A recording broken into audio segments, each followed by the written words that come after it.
What is going on, guys? Joey here, and I'm here with the esteemed GOAT himself, young William. And today I just wanted to try to make a video about something that wasn't already kind of talked about.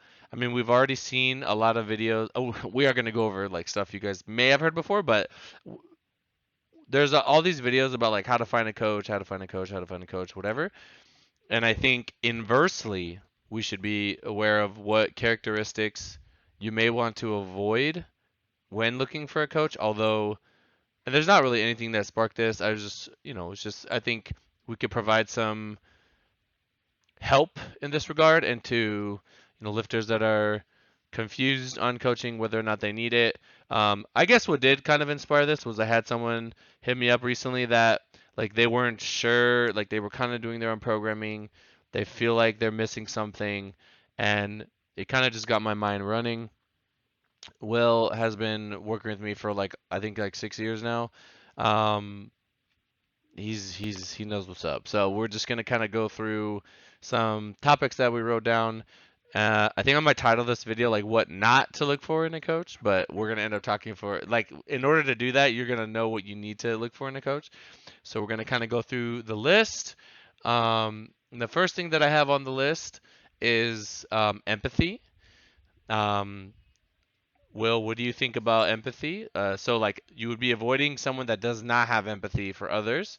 And, this may be, I think this ties into like how people are like in life. Like, if you don't have empathy for others in life, like just like normal, day to day life doing whatever, I feel like it'd be very difficult to do that as a coach, like trying to help a young lifter specifically, like through certain scenarios, because you're gonna have a hard time like sort of seeing things from their perspective, right? I mean, what is empathy to you? And let me know what you think about it. So empathy is, for me personally, when I think of empathy with my athletes, it's, taking into consideration their thoughts and their passions when it comes to powerlifting. Um, so, coaching is going to be, partially objective with the numbers, Mm. sets, reps, right? But then there's also the emotion that comes into play. Everyone's going to have different types of um, languages that you need to speak to them with.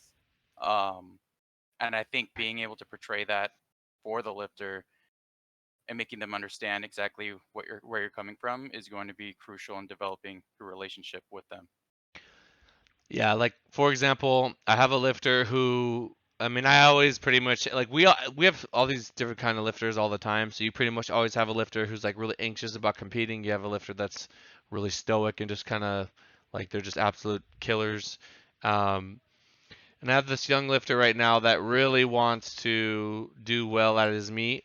And I think he wants to do well so much at his meet that he's sort of overthinking himself into like he's overthinking himself into like fucking up pretty much, like just making mistakes, just um overshooting, under eating, just losing sleep over it, like just so, you know what I'm saying? Which is kind of like a normal thing for young anxious lifters. Because they're so close to the goal that they want. And I'm gonna have Jesus and Russ on tomorrow to kind of talk about this. Um, but they're so in, like they want this thing so bad, and they're so nervous that they could fail. Like they're so scared of failure that they end up doing exactly that. They literally kind of almost shoot themselves in the foot because they're not staying composed. Like they they had to have gotten in a position to be able to get strong and be able to, hit the numbers that give them a shot to even be in contention for what they want, whether it's like, winning nationals, getting a pro card, whatever. So how did they do that, right? Well, the same things that they did to get to that point, there's the same things that they're going to do to get that extra step. It's just you're just continuing on that path. If you're on this trajectory, you don't like change it and start like doing that and now you're going down. You want to keep going, and it's going to get like this. It's going to get harder, but you want to stay on that path to get you to that goal and beyond. And having empathy would for me when I trying to have empathy for the lifter, I totally understand. I totally relate to what they're going through. I totally know what it's like to like gain a bunch of strength and like haven't competed in a while and you just want to make it real, but until you do you're kind of like like it's like a lot of nerves, like I want to put it on the platform so I could like just put it in the books, like make all these PRs official, right? And because myself have experienced that and gone through that, I can help coach that lifter. That is what coaching is, right? You're coaching that person through that scenario and you're helping them you know, get past the mental hurdles of the fear of some lifters are like really hard on themselves, like I had a girl like she really wanted a number that like for whatever reason, like sometimes like 90% of the time she's like great, but then like sometimes she'll just get locked into like I want this number today, and she kind of forced it, and it didn't move from the ground because she was fatigued. Like we've been increasing volume, and mentally that like affected her, which is normal. That's like such a normal phenomenon. Like every young lifter goes through that. Um, so then when I help her through that, she'll get a little disappointed, like, oh, like I know the right thing to do because I've done it before many times with Joey, and I don't know why today I just was like emotional or what, and I did it. But I'm not like scolding her through that. I understand that whole situation. So then I can say, hey, like you're okay, you didn't get hurt. This is how you can do better next time. It happened. We just have to like kind of take it on the chin and move on. And I think unless you have empathy, you may go about that situation in a very wrong way. Like you have to kind of you have to explore the fuck up, right? You have to explore it. We make mistakes. Nobody's fucking perfect, right? You have to explore the thing that was wrong, analyze it, figure out what you could have done in hindsight to be better, and then like explore your feelings, why you feel this way, whatever. Get over it, and then you can be better for next time. And I would like to think over time you become a little bit more numb to that, because you've just done it so many times. I mean, is that something that is consistent with what you've experienced coaching?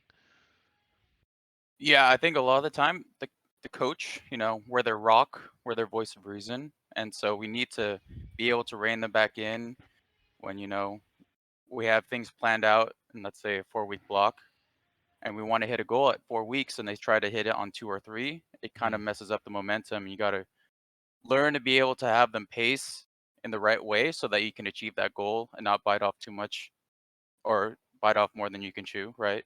So,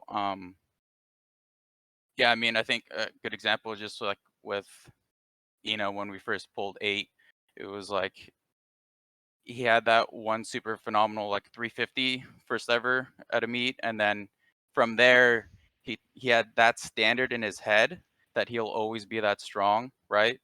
And I mean, some people can get away with it, but over time, especially when fatigue comes into play, it can really add some bumps on the road, and then you got to backtrack. So you just got to remember the principles that got you to where you were at, and then rinse and repeat that instead of looking too far ahead in the future and kind of messing up that momentum.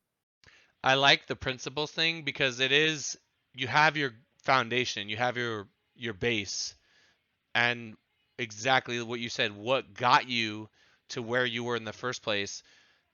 As long as you have that base and you have that coach and you have that rock, you're going to deal with like all these different things, but as long as you have that foundation and your principles, they're going to help you adjust and do the things that you need to do to get past that point and to continue up.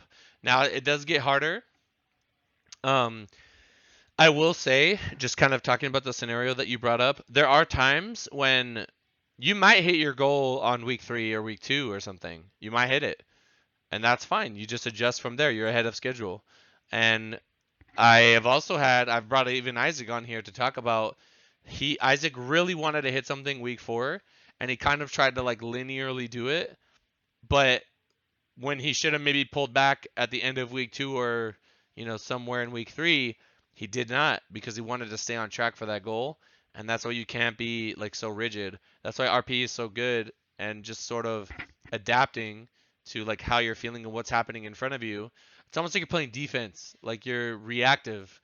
Um, you're adjusting as you're going. It's not just like staying the like trying to stay the course. You do stay the course in some aspects. If you start conservative enough, you could probably do that. But it's just once you start getting into that red zone of I'm fatigued now, and I personally tend to like let that happen a little bit sooner. Not always, but sometimes it does, because I feel like if we do hit that mark, I want their body to grow at the rate that it's gonna grow at. So if we have an RPE 8 single and or double or triple or whatever, and they are strong for that set, that's what their body is showing me that they have in that moment, and I can build off of that and push them in a direction based on that, as opposed to like holding them back when they probably could have got a little bit more progress if they would have just gone a little heavier that day. So it's a tricky thing, but that's why you have a coach to guide you. Um, Next thing I have is to have an open mind, which kind of plays into this.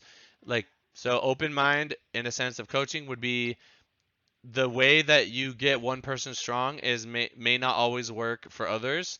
Now, the principle of progressive overload and applying stress, removing stress, and adjusting, that's probably going to stay the same.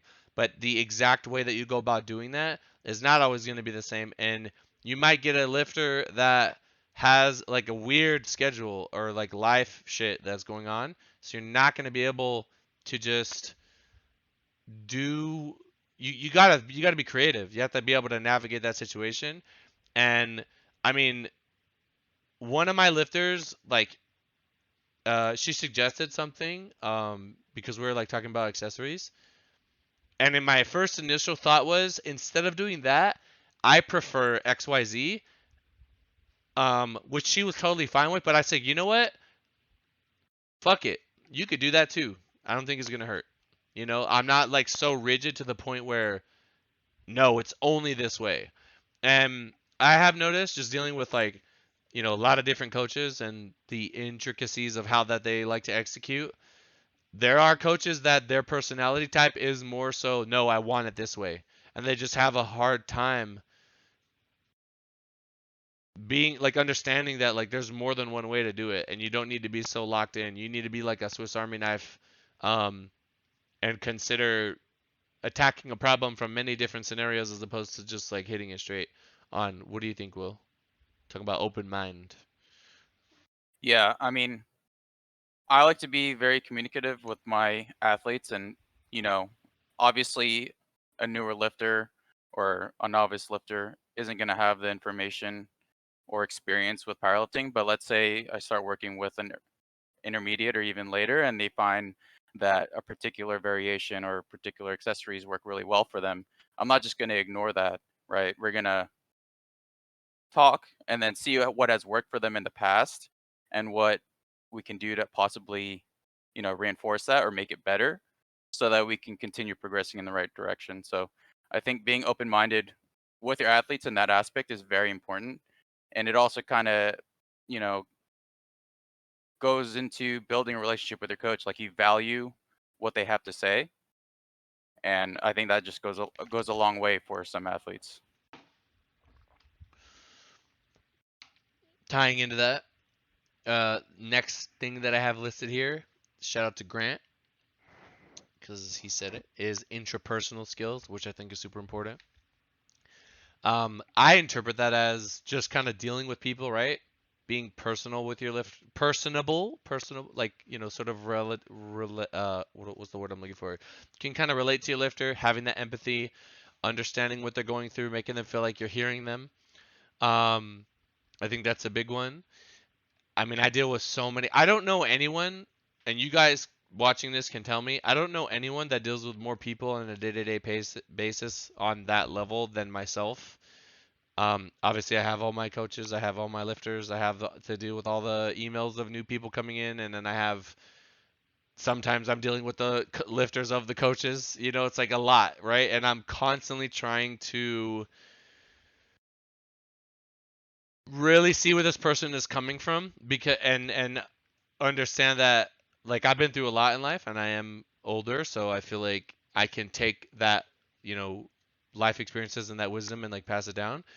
But I haven't been through everything, and somebody might have been through something that, you know, I'm not used to, and I'm willing to listen to that and when the lifter feels like they're being heard, I think that goes a long way, and that's how you establish that trust. And I think at the end of the day, interpersonal skills, you know, being able to like read the room digitally, which can be very difficult sometimes. Being able to understand like, is my lifter coming at me from a place of worry? Are they confident? Are they uncertain? Are they very deliberate in their actions? Like what is, you know, communication is so complex, and I think it's not, you know, it's. I mean, I'm not perfect. We're not perfect. But I think over the years, I've definitely tried to be a lot more. Um, it is possible that although I am interpreting my interactions with this lifter one way, that they may perceiving it as a different way, and I think just having an open mind to that and knowing that like like humans are very complicated, and being, you know, super personable with them is at least giving that attempt, and letting the lifter know that like my coach is really like trying to understand me. um I think goes a long way. And I know, Will, you have like a really strong connection with a lot of your lifters. Um, and that's something that I really look for, like when I'm, you know, picking coaches, just trying to see if like, can I build a micro community around, you know, the traits that this coach has. Um, and yeah, I mean, would you say that having good interpersonal skills, like how does that allow you to just be a better coach? Being, you know, understanding your lifters a little bit more and being personal with them. I mean, like you said, it first of all grows a relationship and grows that trust they have in with you, so Hmm. you can actually, communicate the things that you're trying to achieve, right? Nice. We got our Um, dogs. but I mean, I work with a lot of people, and it's like I talk to I wouldn't say everyone differently, but there are definitely people that I can talk to in a way that's maybe a little less professional. And that's just how we vibe. That's how we could, it's a good Good way dynamic, to, yeah. yeah, good dynamic. And then there's other people that just want it super objective. They want to be super analytical, and that's fine. But I'm able to be able to do, Like read the you know, person, yeah, yeah, exactly and know what how you're to saying. approach them. But yeah, I think that's super important in how in getting them to understand the process and what exactly you're asking of them. And I think I keep on reiterating that, but I think that's the most important thing, being able to communicate exactly what you want them or exactly what you expect of them so that, we don't have to deal with things further down the road. Yeah, and that's, I mean, me and Russ like things that me and somebody else might not, you know, like I like how do I say this? Like I like sports. Not everybody likes sports. You know what I'm saying? And I could use a sports analogy to get a point across to Russ or a lifter that likes sports, and that like me and Jesus communicate like that as well. Like there's, you know what I mean? Me and Chris, like that's that's that. You know, like that is, um, you might use a gaming reference, you might use an anime reference, you might use something that the lifter understands very well. You take that and you tie it into lifting, and they go, oh, and then they have that eureka moment. So I think being, also just being like, just like it helps having empathy for people when you understand the type of person you're dealing with. Um, so some themes that we've been going over here, like you want, so like yeah, if a coach doesn't have these things, like you want to consider that. But like trust is really good, empathy is really big, open mind, all that plays into kind of empathy. You have to have the willingness to like learn and adapt to different scenarios, and say like I am not an